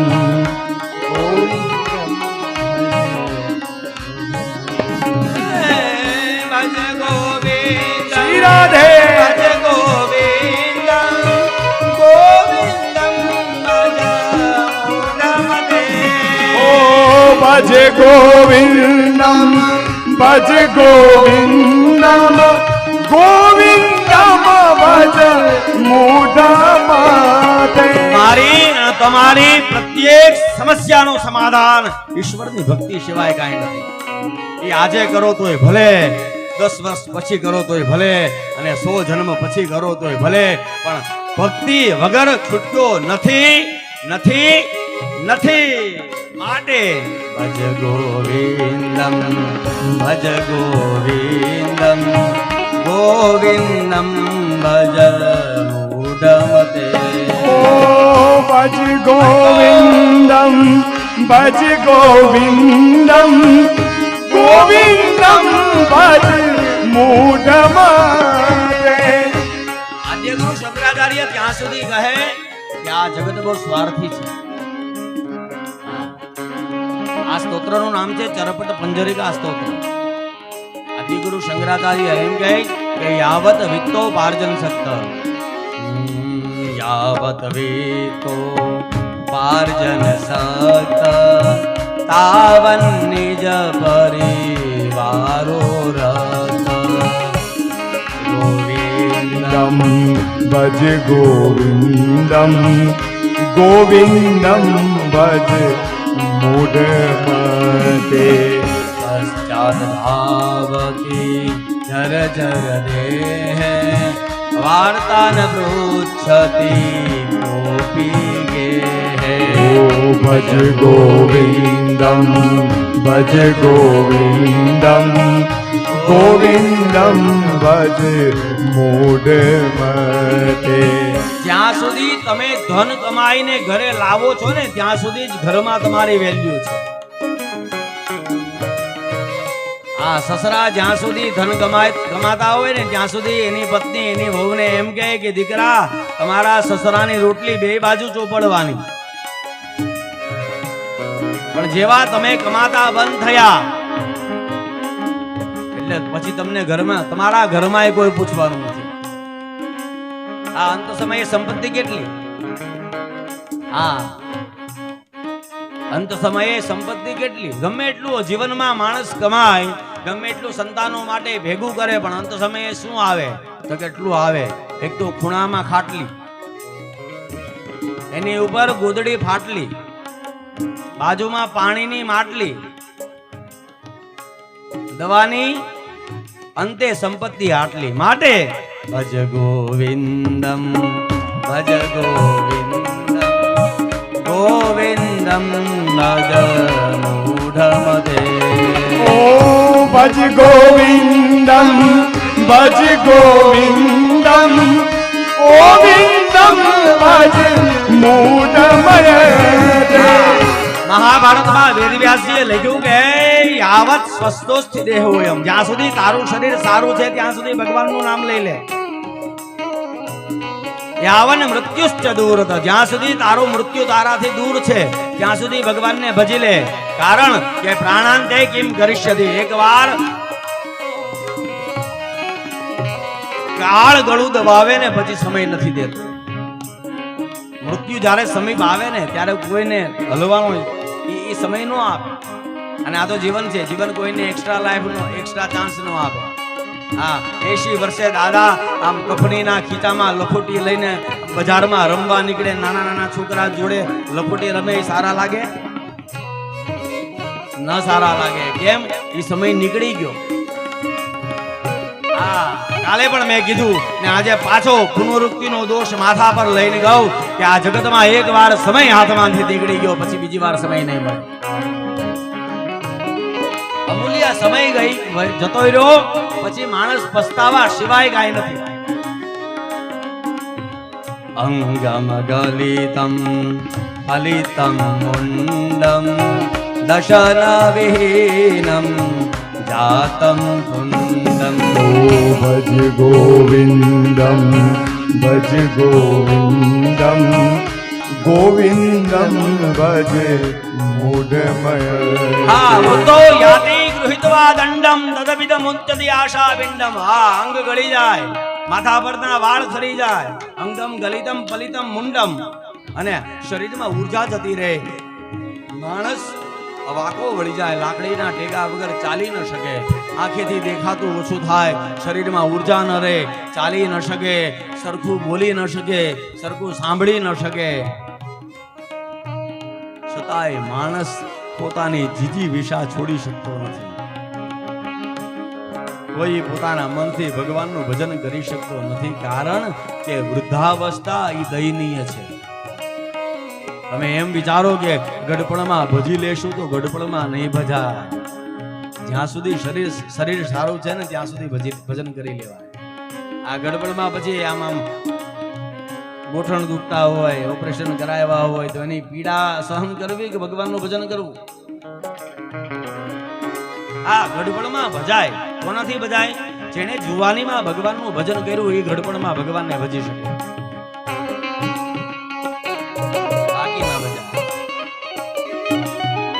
ભજ ગોવિંદ ભજ ગોવિંદમ ગોવિંદમ ભજ મૂઢમતે.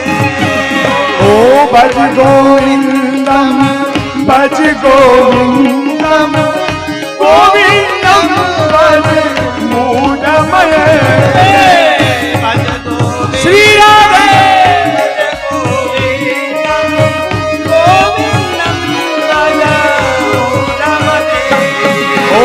ભજ ગોવિંદમ ભજ ગોવિંદમ ગોવિંદમ ભજ મૂઢમય. જો મને છે ને હું કાંઈ બહુ મોટો મહાન છું એટલા માટે મને ઊંચો નથી બેસાડ્યો, પણ મને અહીંથી તમે બધા દેખાવ અને તમને બધાને હું દેખાવ એટલા માટે મને ઊંચો બેસાડ્યો છે. એટલે અહીંથી મને બધું દેખાય, બહાર પણ દેખાય. આમાંથી ઘણા આમ એમને બેઠા છે, તાળી નથી પાડતા અને ભગવાનનું નામે નથી બોલતા. તો આજે બીજો દિવસ પૂરો થવા આવ્યો. આવો સમય બીજી વાર નહીં મળે. હજી આ ભગવાનનું નામ લેશો તમારું જીવન. જો આ અધિક મહિનો અધિકસ્ય અધિકમ ફલમ, આ અધિક મહિનામાં 1 રૂપિયો દાન કરો તો 100 રૂપિયા દાન બરાબર ફળ મળે. એક વાર ભગવાનનું, એક વાર ગોવિંદનું નામ લેવાય જાય, 100 વાર ગોવિંદનું નામ લેવાનું પુણ્ય મળે. અને નામ લેશો એમાં મારો ફાયદો નથી, એમાં તમારો ફાયદો છે. એટલા માટે બધા ગાવ. અને હવે જે નો ગાય એને જો તમે નો ગાવ તો તમારા બાજુવાળાના સોગંદ હશે. ભજ ગોવિંદ ભજ ગોવિંદમ ગોવિંદમ ભજ મૂઢમતે. ઓ ભજ ગોવિંદમ ભજ ગોવિંદમ ગોવિંદમ ભજ મૂઢમય. શ્રી રાધે.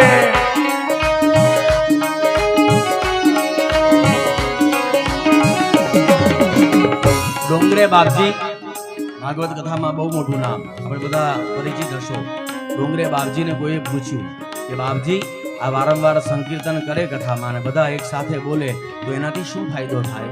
એટલે ત્યારે ડોંગરે બાપજી એમ કહેતા કે જે ભગવાનનું નામ લે ને એના પાપ નીકળે. પછી કોઈએ પૂછ્યું કે જોર જોરમાં ગાય એનું, એટલે ડોંગરે બાપજી કીધું જોર જોરમાં ગાય એનું જોર જોરમાં જાય, જે ધીમે ધીમે ગાય એનું હા 2-4 દિવસ પહેલાના તાજા હોય ને એ તો ભજ ગોવિંદમ એમાં નીકળી જશે.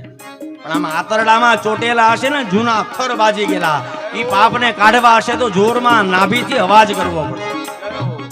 એટલા બધા લોકો એક સાથે, હજારો લોકો એક સાથે જો ભગવાનનું નામ લે તો બધા પાપ નીકળે તો જાય ક્યાં? આવો સવાલ કોઈ પૂછ્યો ત્યારે ડોંગરે બાપજી એમ કહેતા કે બધાની વચમાં બેઠો હોય ને ભગવાનનું નામ ન લે એની અંદર બધાનું પાપ એક સાથે. હા, તમે અહીંયા પાપ લેવા આવ્યા હોય તો નહીં ગાતા, બાકી એકવાર પ્રેમથી ભજ ગોવિંદમ ભજ ગોવિંદમ ગોવિંદમ મોડમતે ઓ ભજ ગોવિંદમ ભજ ગોવિંદમ ગોવિંદમ ભજ મૂઢમય ગોવિંદમ ભજ મૂઢમય ગોવિંદમ મૂઢમય.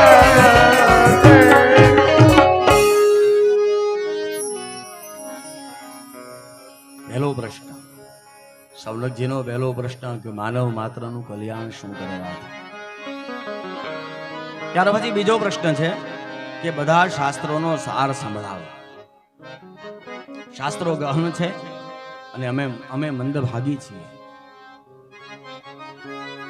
બધા શાસ્ત્રોનો સાર સંભળાવો. ત્યારબાદ ત્રીજો સવાલ કર્યો છે કે ભગવાનના અવતારોનું પ્રયોજન શું છે? ભગવાન આ ધરા પર અવતાર શું કામ ધારણ કરે છે? તો કોઈ એમ કીધું કે ભગવાન રાક્ષસોને મારવા માટે આવે.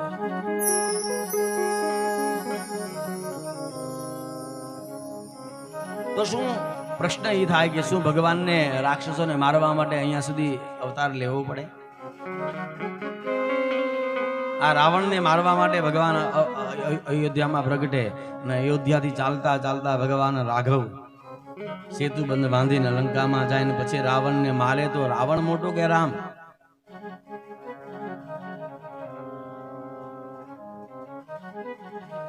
જો ભગવાને છે ને એક વસ્તુ નથી, ભગવાનને ક્યારે અપયશ ન અપાય. આપણા જીવનમાં કોઈ સારી વસ્તુ થાય ને તો આપણે શું કહીએ કે ભગવાનની કૃપા. આ બધું ભગવાને કર્યું. અને પછી કોઈ કદાચ આપણા જીવનમાં નબળી ઘટના થાય તો આપણે શું કહીએ? જેવી ભગવાનની મરજી. આપણે એમ નથી કહેતા કે આ ભગવાને કર્યું. ભગવાનને ક્યારે અપયશ ન હોય. બાકી અત્યારે મૃત્યુની લીલા પરમાત્મા જ કરે ને. આપણે બે કોરોનાની લહેર જોઈ, એ કોણ હતું? પરમાત્માએ જ લીલા કરી ને. છતાં આપણે ક્યારે પરમાત્માને બ્લેમ કરતા નથી ને ઈશ્વરને દોષ દેવાય પણ. એક ઘટના એવી ઘટી કે એક દાદા અને એને 4 દીકરા, 4 વેપારી, 4 વહુઓ સારી એક ઘરમાં સંયુક્ત ફેમિલીમાં રહે. હવે આ દાદાનો રોજનો નિયમ કે સવારે 7 વાગે સ્નાન કરીને ઘરમાં જ મંદિરમાં જઈને દરવાજો બંધ કરે અને 1 કલાક ભગવાનની પૂજા કરે. 8 વાગે મંદિરમાંથી બહાર આવે એટલે 4 વહુઓ ડાઇનિંગ ટેબલ પર નાસ્તો તૈયાર રાખે. હવે એક દિવસ એવી ઘટના ઘટી કે 8 વાગી ગયા, નાસ્તો તૈયાર, પણ દાદા આવ્યા નહીં, મંદિરની બહાર ન આવ્યા. એટલે વહુઓને એમ લાગ્યું કે હમણાં દાદાનું આજે પૂજામાં થોડું વધારે મન લાગ્યું હશે. 10 મિનિટ, 15 મિનિટ, 8:30 થયા, 9 વાગ્યા અને પછી તો બારણું દરવાજો ખખડાયો પણ અંદરથી કાંઈ અવાજ ન આવ્યો. એટલે 4 વહુઓએ પોતપોતાના પતિઓને ફોન કર્યા અને દુકાનેથી દીકરાઓ આવ્યા અને પછી તો દરવાજો તોડ્યો અને અંદર જઈને જોયું તો મૂર્તિના ચરણમાં માથું નાખીને દાદા ગુજરી ગઈ. એટલે પછી તો રોગ કકળ જામી, બધા રડવા લાગ્યા. આપણે ત્યાં બધા પછી ફોન શરૂ થયા, બધા સગા વાલાઓ આવવા લાગ્યા ને આવીને આપણે ત્યાં એક પરંપરા કે બધા પૂછે કે કેમ કરતા દાદા. એટલે કોઈ આવીને પૂછ્યું કે દાદા કેમ કરતા, એટલે મોટા દીકરાએ સીધું ભગવાનનું નામ દઈ દીધું. કેમ? ભગવાને મારા બાપુજીને મારી નાખ્યા. ભગવાને વિચાર કરે કે આ મરદનો દીકરો પેલો પાક્યો, સીધું મારું નામ. પછી તો જેટલા જેટલા આવ્યા એને બધાને દીકરાએ એમ જ કીધું કે કોઈ નહોતું મંદિરમાં. ભગવાન અને મારા બાપુજી બે જ હતા. ભગવાને મારા બાપુજીને મારી નાખ્યા. અને પછી તો અંતિમ યાત્રા શરૂ થઈ. અંતિમ યાત્રા અડધી પહોંચી અને ભગવાનને વિચાર આવ્યો કે આ ડોસાને જો સળગાવી દેશે ને તો આખી જિંદગી આ મારું નામ લેશે. એના કરતા આને જીવતો કરવા દે. અને પાછા દાદાને કર્યા જીવતા. એટલે દાદા પાલખીમાં ઊભા થયા. પેલું બાંધ્યું હોય ને બધું, હા નાળા છોડીને બધું બાંધ્યું હોય ને તોડીને દાદા ઊભા થયા. તો કોઈ જોઈ ગયું, કોઈ કીધું કે આ તો જીવે છે. ત્યાં ને ત્યાં દાદાના પાછા નીચે ઉતાર્યા અને બધા છોકરાઓ આવીને વળગી પડ્યા, રડવા લાગ્યા. બાપુજી તમે ક્યાં ગયા હતા? બાપુજી તમે ક્યાં ગયા હતા? એટલે બાપુજી કીધું કે મને કાંઈ યાદ નથી. ચાલો ચાલો હવે પાછા જઈએ. ત્યાં તો કોઈક હોય ને બહુ પ્રેમ કરતું હોય આપણને, એ આવીને કે નહીં હવે તો આને સ્મશાન સુધી લઈ જ જવા પડે, એમને પાછું ન જવાય. વધારે પ્રેમ હોય ને, માંડ બધું થાળે પાડ્યું અને પાછા બધા ઘરે આવ્યા. દાદા સવારે ગુજરી ગયા હતા અને 12, 12:30, 4 બધી અંતિમ યાત્રા તૈયારી અડધે સુધી પહોંચ્યા. અને પછી એવામાં બધા પાછા આવ્યા. એટલે વહુઓ દીકરાઓ બધાએ દાદાને જીવતા જોયા એટલે બધા ખૂબ રાજી થયા. દાદાના કોઈક પગ દબાવવા માંડ્યું, કોઈક હાથ દબાવવા માંડ્યું, કોઈક પંખો નાખે, કોઈક દાદા માટે પાણી લઈ આવ્યું. દાદા બોલો શું સેવા કરીએ, દાદા શું સેવા કરીએ. હવે દાદાને અત્યારે 4 વાગ્યા હતા. દાદાને સવારે 8 વાગે નાસ્તાનો ટાઈમ. એટલે દાદાએ કીધું બીજું બધું પછી, પણ મને બહુ ભૂખ લાગી છે, ગમે એમ કરીને ખાવા. હવે જે ઘરમાં મરણ થયું હોય એ ઘરમાં ભોજન તો હોય નહીં. હવે 4 દીકરી વહુઓ રસોડામાં રસોઈ બનાવવાની તૈયારી કરે. પણ હવે રસોઈ બનતા થોડી તો વાર લાગે ને. પણ દાદાને અસહ્ય ભૂખ લાગી હતી. ભૂખ સહન થાય એવી નહોતી. આજુબાજુ દ્રષ્ટિ કરી, કાંઈ ન દેખાણું. ખૂણામાં એક માટલી દેખાણી અને માટલી ઉપર એક કોડિયું હતું. કોડિયા ઉપર એક લોટનો લાડવો મૂક્યો.